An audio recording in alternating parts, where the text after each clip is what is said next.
എന്തുകൊണ്ട് നിങ്ങൾ നിക്ഷേപിക്കണം? ധനകാര്യം, ഓഹരി വിപണി, ഭാവി ആസൂത്രണം. എല്ലാവർക്കും ഹായ്. ക്ലാസിക് സ്റ്റോക്ക് ട്രേഡുകളിലേക്ക് വീണ്ടും സ്വാഗതം.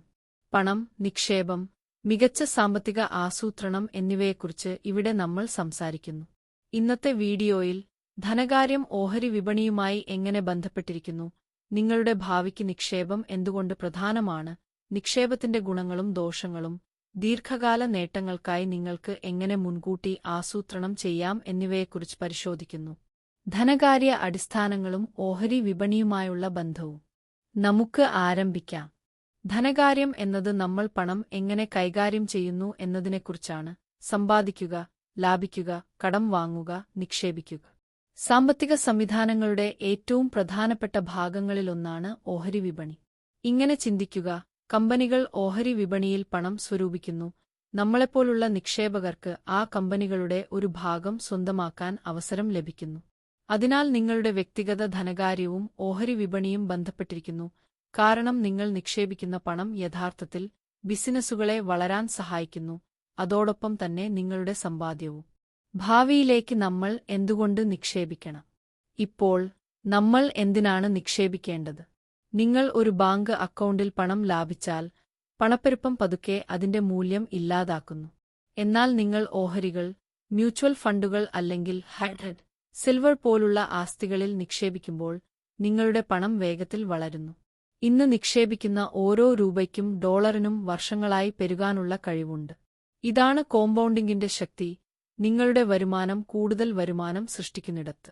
വിരമിക്കൽ, കുട്ടികളുടെ വിദ്യാഭ്യാസം അല്ലെങ്കിൽ സാമ്പത്തിക സ്വാതന്ത്ര്യം നേടുന്നതിനായി സമ്പത്ത് കെട്ടിപ്പടുക്കുന്നത് അങ്ങനെയാണ്. നിക്ഷേപത്തിന്റെ ഗുണങ്ങൾ. ഇനി നമുക്ക് നേട്ടങ്ങളിലേക്ക് കടക്കാം. സമ്പത്ത് സൃഷ്ടിക്കൽ. ഓഹരികൾ പോലുള്ള നിക്ഷേപങ്ങൾക്ക് കാലക്രമേണ നിങ്ങളുടെ പണം ഗണ്യമായി വളർത്താൻ കഴിയും. പണപ്പെരുപ്പത്തെ തോൽപ്പിക്കൽ. സ്മാർട്ട് നിക്ഷേപങ്ങളിൽ നിന്നുള്ള വരുമാനം പലപ്പോഴും പണപ്പെരുപ്പത്തെ മറികടക്കുന്നു. പാസീവ് വരുമാനം. ഓഹരികളിൽ നിന്നുള്ള ലാഭവിഹിതമോ വസ്തുവിൽ നിന്നുള്ള വാടക വരുമാനമോ നിങ്ങൾക്ക് പതിവ് പണമൊഴുക്ക് നൽകും. സാമ്പത്തിക സുരക്ഷ. ഒരു നല്ല നിക്ഷേപ പദ്ധതി ഉപയോഗിച്ച് നിങ്ങൾ നിങ്ങളുടെ കുടുംബത്തിന്റെ ഭാവി സംരക്ഷിക്കുന്നു. ദോഷങ്ങളും അപകടസാധ്യതകളും.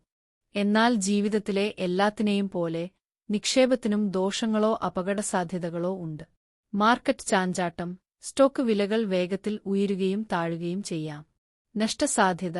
തെറ്റായ തിരഞ്ഞെടുപ്പുകൾ അല്ലെങ്കിൽ ആസൂത്രണത്തിന്റെ അഭാവം നഷ്ടങ്ങൾക്ക് കാരണമാകും.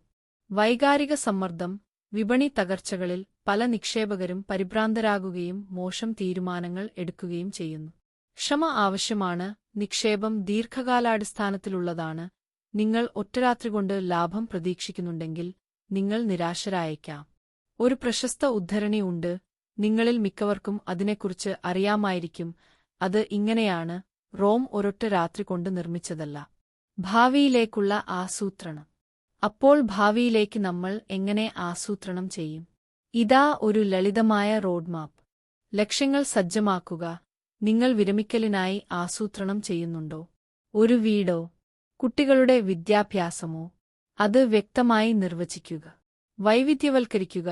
നിങ്ങളുടെ എല്ലാ പണവും ഒരിടത്ത് നിക്ഷേപിക്കരുത്. ഓഹരികൾ, ബോണ്ടുകൾ, സ്വർണം പോലുള്ള സാധനങ്ങൾ, സുരക്ഷയ്ക്കായി സ്ഥിര നിക്ഷേപങ്ങൾ എന്നിവയിൽ പോലും വ്യാപിപ്പിക്കുക. നേരത്തെ ആരംഭിക്കുക. നിങ്ങൾ നേരത്തെ ആരംഭിക്കുമ്പോൾ നിങ്ങളുടെ പണം വളരാൻ കൂടുതൽ സമയം ലഭിക്കും. സ്ഥിരത നിലനിർത്തുക. ചെറിയ പതിവ് നിക്ഷേപങ്ങൾ, മ്യൂച്വൽ ഫണ്ടുകളിലെ ഗോഗകൾ പോലുള്ളവ കാലക്രമേണ വലിയ സമ്പത്ത് സൃഷ്ടിക്കുന്നു. പലപ്പോഴും അവലോകനം ചെയ്യുക.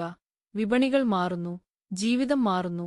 അതിനാൽ എല്ലാ വർഷവും നിങ്ങളുടെ സാമ്പത്തിക പദ്ധതി അവലോകനം ചെയ്യുക. ധനകാര്യം, ഓഹരി വിപണി, നിക്ഷേപം എന്നിവയെല്ലാം പരസ്പരം ബന്ധപ്പെട്ടിരിക്കുന്നു. അതെ, അപകടസാധ്യതകളുണ്ട്. പക്ഷേ സമർത്ഥമായ ആസൂത്രണത്തിലൂടെ നേട്ടങ്ങൾ ദോഷങ്ങളെക്കാൾ വളരെ കൂടുതലാണ്. നേരത്തെ ആരംഭിക്കുക, ക്ഷമയോടെയിരിക്കുക, ദീർഘകാലാടിസ്ഥാനത്തിൽ ചിന്തിക്കുക എന്നതാണ് പ്രധാനം. കൂടുതൽ വീഡിയോകൾക്കായി ക്ലാസിക് സ്റ്റോക്ക് ട്രേഡ്സ് സബ്സ്ക്രൈബ് ചെയ്യൂ. And please like, share.